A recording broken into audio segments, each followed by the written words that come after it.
नमस्कार, राष्ट्रबोध से मैं पवन केसवानी।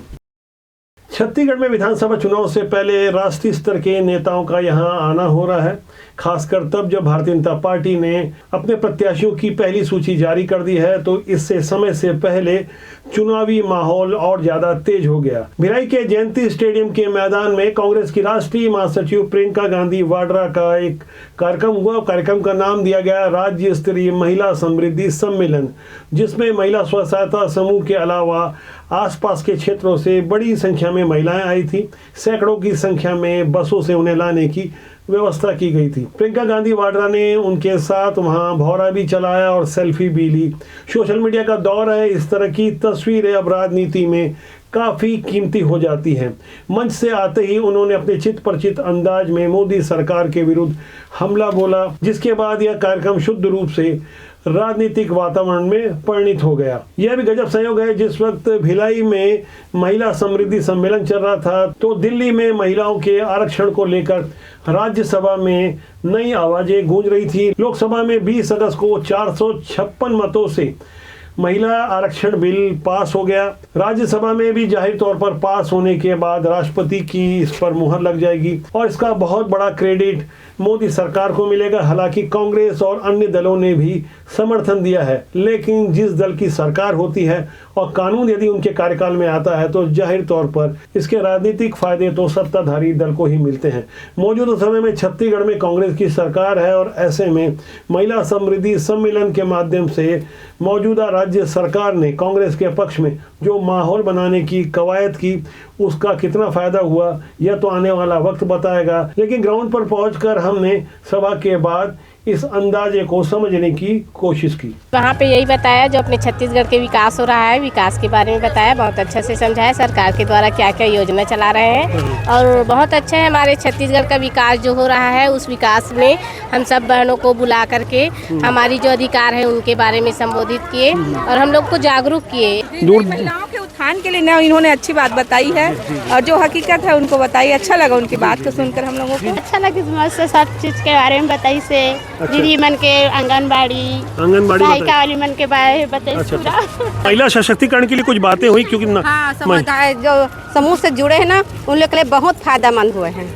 इस महिला सम्मेलन के अलावा भाजपा की परिवर्तन यात्रा भी भिलाई में इसी तारीख को निकली हुई थी, जिसमें शामिल होने खासकर झारखंड के पूर्व मुख्यमंत्री और भाजपा के राष्ट्रीय उपाध्यक्ष रघुवर दास आए हुए थे। एक तरफ कांग्रेस ने प्रियंका गांधी वाड्रा के माध्यम से अपने पक्ष में माहौल बनाने की कोशिश की, दूसरी तरफ रघुवर दास की अगुवाई में भारतीय जनता पार्टी के सैकड़ों कार्यकर्ताओं का काफिला भिलाई दुर्ग से होते हुए पाटन कूच कर गया। इस परिवर्तन यात्रा के बारे में जैसा कि सर्वविदित है, राज्य सरकार के विरुद्ध घपले, घोटाले और भ्रष्टाचार के ढेर सारे आरोप हैं और भाजपा की नीतियों को लेकर खासकर पीएम नरेंद्र मोदी के चेहरे और उनके कार्यों के नाम पर भारतीय जनता पार्टी अपने पक्ष में माहौल बनाने की कोशिश कर रही है। ऐसी कवायद आने वाले दिनों में देखने को मिलेगी। फिलहाल भारतीय जनता पार्टी अपने प्रत्याशियों की दूसरी सूची को तैयार करने के बाद यस नो वाली स्थिति में है। नए चेहरों को मैदान में उतारने से पहले पुराने छत्रपों के नुकसान का भी अंदेशा भारतीय जनता पार्टी को है।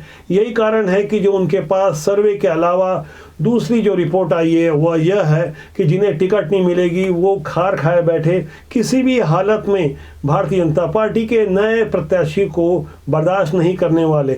मौजूदा समय में जो 21 प्रत्याशियों की सूची तैयार की गई है, जिन्हें टिकट दे दी गई है, उनमें से 16 जो नए चेहरे हैं, उनके साथ भी यही हो रहा है। जो पुराने छत्रप उम्मीद लगाए बैठे थे, जिन्हें टिकट से वंचित किया गया, उनके कुछ बगावती सुर सुनाई दे रहे हैं। हालांकि भारतीय जनता पार्टी ने जो 21 नामों की पहली सूची जारी की है, उसमें भाजपा का पिछला परफॉर्मेंस अच्छा नहीं रहा, जहां से भारतीय जनता पार्टी चुनाव नहीं जीत सकी थी। जो अभी दूसरी सूची आ रही है, उसमें भी वही सीटों को प्राथमिकता दी गई है जहां भारतीय जनता पार्टी की स्थिति अपेक्षाकृत कमजोर है। यहां भी नए चेहरों के अलावा खासकर जाति का समीकरण का ख्याल रखा गया है। आजकल करते हुए 20 दिन भारतीय जनता पार्टी की दूसरी सूची के आगे खसक गए हैं।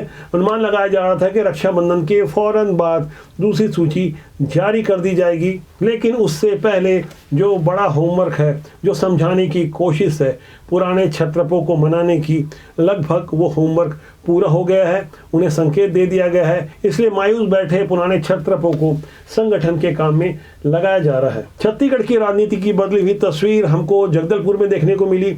आप जैसा कि वीडियो में देख पा रहे हैं, ये पैर से कुचले जा रहे हैं। उदयनिधि स्टालिन जो कि तमिलनाडु के मंत्री हैं, मुख्यमंत्री M.K. स्टालिन के पुत्र हैं, उन्होंने पिछले दिनों सनातन धर्म के बारे में जो अपशब्द कहे, बीमारियों से उनकी तुलना की, उसके बाद कुछ ऐसे हालात जगदलपुर में हैं। ऐसे ही प्रखर स्वर छत्तीसगढ़ के अन्य इलाकों से सुनाई दे रहे हैं। ऐसे हालात में जब विधानसभा के चुनाव होंगे, जहां सनातन को लेकर आम जनता इतनी स्पष्ट और खुलकर काम करेगी, तो इसका फायदा किसे मिलेगा, इसका आप अंदाजा लगा सकते हैं। ऐसा नहीं है कि कांग्रेस को इसका अंदाजा नहीं है। यही कारण है कि छत्तीसगढ़ में होड़ मची हुई है कि भगवान श्री राम का असल भक्त कौन है। जैसा कि भारतीय जनता पार्टी को राम मंदिर बनाने का श्रेय जाता है, तो छत्तीसगढ़ की सरकार भी यह बताने की बारंबार कोशिश करती है कि राम वनगमन पथ हमने बनाया, इसलिए असल राम भक्त हम हैं। ऐसी कुछ खुली तस्वीरों के अलावा कुछ नई बातें भी इस विधानसभा चुनाव में सामने आने वाली है। खासकर युवाओं का मुद्दा इस बार हावी रहने वाला है।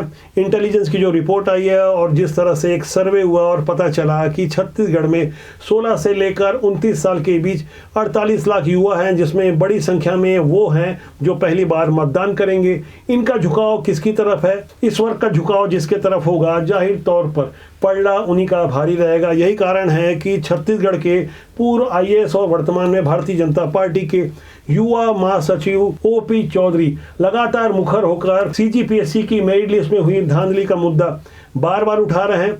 सबूतों के साथ इस बार उन्होंने प्रेस कॉन्फ्रेंस के माध्यम से जो बातें रखी, वो भी कम हैरान करने वाली नहीं है। छत्तीसगढ़ का युवा अब खुलकर प्रश्न पूछ रहा है कि आखिर मेरिट लिस्ट में चेयरमैन के 1 नहीं 2 नहीं बल्कि 5 रिश्तेदारों का नाम कैसे आ गया। हालांकि इस मुद्दे पर पूर्व गृह मंत्री ननकीराम कंवर हाईकोर्ट जा चुके हैं। उन्होंने पूरी सूची सौंपी है और बताने की कोशिश की है कि वो 18 नाम कौन हैं जिनके रिश्तेदार प्रभावशाली हैं, अधिकारी हैं, नेता हैं, कारोबारी हैं। गजब का संयोग है, एक ही परिवार में 2 डिप्टी कलेक्टर एक साथ निकल रहे हैं, जो पहले प्री भी नहीं निकाल पा रहे थे। उन्होंने प्री, मेंस और इंटरव्यू के बाद मेरिट में भी अपना स्थान बना लिया।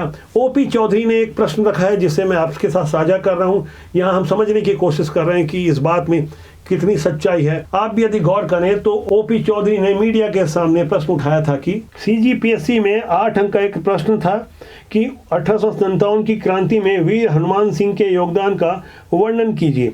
एक अभ्यर्थी ने उत्तर में हनुमान सिंह की जगह वीर नारायण सिंह लिखा, लेकिन हैरानी की बात यह है कि गलत उत्तर लिखने के बावजूद भी 5.5 अंक दिए गए, जबकि जिस अभ्यर्थी ने वीर हनुमान सिंह के बारे में उत्तर लिखा उसे सिर्फ 4 अंक दिए गए। ऐसे ही कई उदाहरणों के साथ OP चौधरी अपनी बात रखते गए। बताया कि गणित के भी कई प्रश्नों के उत्तर गलत रखे गए थे। यहाँ तक यह भी आरोप लगा कि कोरा छोड़ने के बावजूद भी अंक दिए गए। इसमें क्या सच्चाई है? कोर्ट के माध्यम से दूध का दूध पानी का पानी हो जाएगा, लेकिन CGPSC में जिस तरह से हाईकोर्ट ने अपना रुख दिखाया है, मेरिट की सूची पर जो प्रतिबंध लगाया है, हालांकि 5 ऐसी नियुक्तियां जो कि ज्वाइनिंग ले चुकी थी, उन पर फिलहाल कोई कार्रवाई नहीं हुई है। लगातार हम ऐसे प्रश्नों के साथ राजनीति की बदलती हुई तस्वीर को दिखाने और समझाने की कोशिश कर रहे हैं। आम जनता से जुड़े हुए ऐसे ही विषयों को हम लगातार उठाते रहेंगे, जिसका सीधा सरोकार आपसे होगा। हम चाहेंगे कि राजपूत को आप देखें, लाइक करें, शेयर करें और सब्सक्राइब करना न भूलें, जिससे आपको और हमारा साथ ज़्यादा लंबे समय तक बना रहे। नमस्कार।